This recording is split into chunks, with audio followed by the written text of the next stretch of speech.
ये हमारा आलू बुखारा है, कश्मीर का सबसे मोटा होने वाला आलू बुखारों में से यही एक वाइड आलू बुखारा है। जितना मोटा है इतना ही ये मीठा भी है।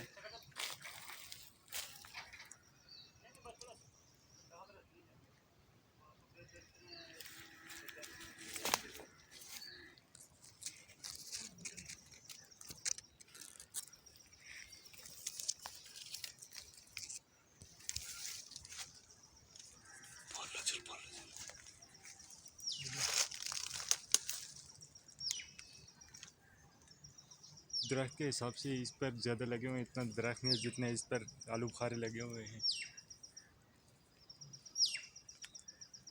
हमारे यहाँ जुमा भी पाया जाता है।